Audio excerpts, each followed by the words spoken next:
আসসালামু আলাইকুম। বাংলাদেশ বেতার, রাজশাহী। স্থানীয় সংবাদ পড়ছি শাহানা পারভিন। বগুড়া সিটি কর্পোরেশন গঠনের প্রক্রিয়া আনুষ্ঠানিকভাবে শুরু হয়েছে। স্থানীয় সরকার বিভাগের সিটি কর্পোরেশন শাখা থেকে গতকাল জারিকৃত একটি চিঠিতে বগুড়া জেলার গেজেটভুক্ত মৌজাভিত্তিক জনসংখ্যা তথ্য ও জরিপ মানচিত্র দ্রুত পাঠানোর নির্দেশ দেওয়া হয়েছে। চিঠিতে বলা হয়, বগুড়া পৌর এলাকা ও আশপাশের অঞ্চল নিয়ে সিটি কর্পোরেশন গঠনের লক্ষ্যে সিটি কর্পোরেশন বিধিমালা অনুযায়ী প্রয়োজনীয় প্রস্তাব প্রস্তুতের জন্য নির্ধারিত এলাকার অধিবাসীদের মতামত ও অন্যান্য তথ্যসহ একটি পূর্ণাঙ্গ প্রতিবেদন প্রস্তুতের অনুরোধ করা হল। চিঠিতে স্বাক্ষর করেছেন স্থানীয় সরকার বিভাগের উপসচিব ফিরোজ মাহমুদ। বগুড়া পৌরসভার প্রশাসককে এ সংক্রান্ত কার্যক্রম দ্রুত সম্পন্ন করার নির্দেশ দেওয়া হয়েছে। এ বিষয়ে বগুড়া পৌরসভার প্রশাসক মাসুম আলী বেগ জানান, ইতোমধ্যে মাঠ পর্যায়ে তথ্য সংগ্রহের কাজ শুরু হয়েছে। সংবাদপত্রে জনসাধারণের মতামত চেয়ে গণবিজ্ঞপ্তি প্রকাশের সিদ্ধান্ত নেওয়া হয়েছে। বাংলাদেশ জামায়াতে ইসলামীর কেন্দ্রীয় নায়েবে আমির ও সাবেক সংসদ সদস্য অধ্যাপক মুজিবুর রহমান বলেছেন, নির্বাচনের পূর্বে জাতীয় রাজনৈতিক অবস্থায় জরুরি সংস্কার প্রয়োজন। সংস্কার ছাড়া নির্বাচনের আয়োজন হলে তা দেশের জন্য আরেকটি কলঙ্কজনক অধ্যায় হয়ে থাকবে। তিনি গতকাল সন্ধ্যায় রাজশাহী মহানগরী জামায়াতের উদ্যোগে ঈদ পুনর্মিলনী অনুষ্ঠানে প্রধান অতিথির বক্তব্যে এ মন্তব্য করেন।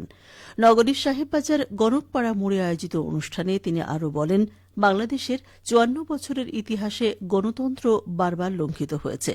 জুলুম অবিচারের শিকার হয়েছে মানুষ, আর কোনো প্রহসনের নির্বাচন জনগণ মেনে নেবে না। অনুষ্ঠানে সভাপতিত্ব করেন মহানগরী জামায়াতের আমির ড মাওলানা কেরামত আলী।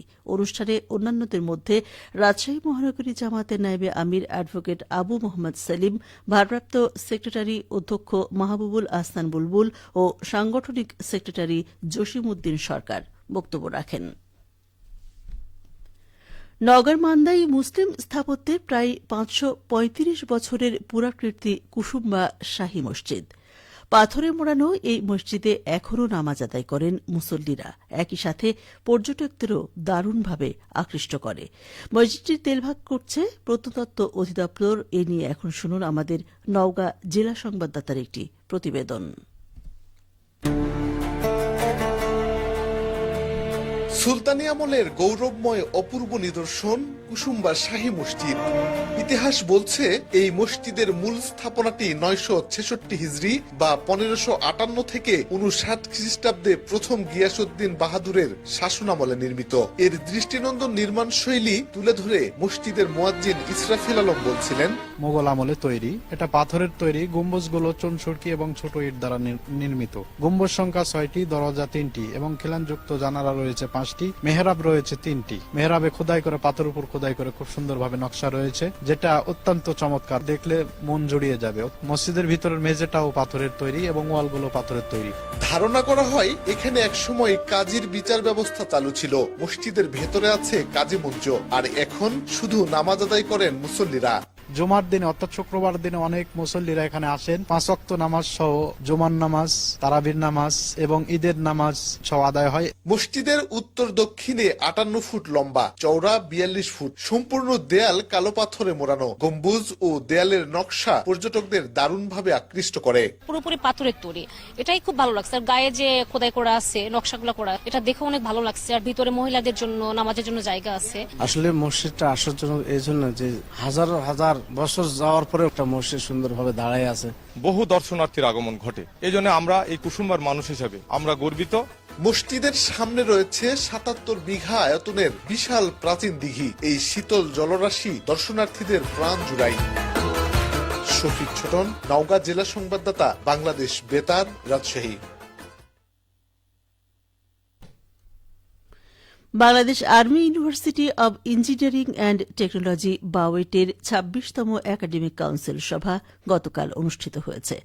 সিন্ডিকেট কক্ষে অনুষ্ঠিত সভায় সভাপতিত্ব করেন বিশ্ববিদ্যালয়ের উপাচার্য ব্রিগেডিয়ার জেনারেল মোহাম্মদ মিজানুজ্জামান।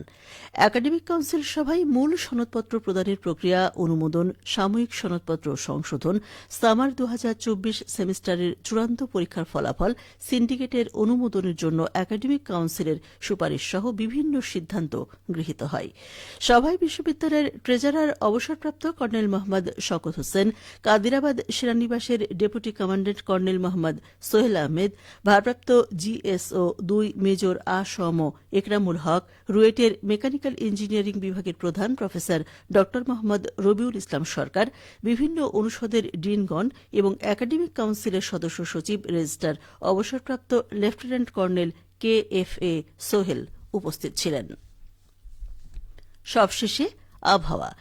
আজ দুপুর 12টায় রাজশাহীতে তাপমাত্রা ছিল 29.4 ডিগ্রি সেলসিয়াস। এ সময় বাতাসে আপেক্ষিক আর্দ্রতার পরিমাণ ছিল 62%। রাজশাহী পার্শ্ববর্তী এলাকায় আজ সূর্যাস্ত সন্ধ্যে 6:25। সংবাদ শেষ হল। আমাদের পরবর্তী সংবাদ দুপুর 2:05।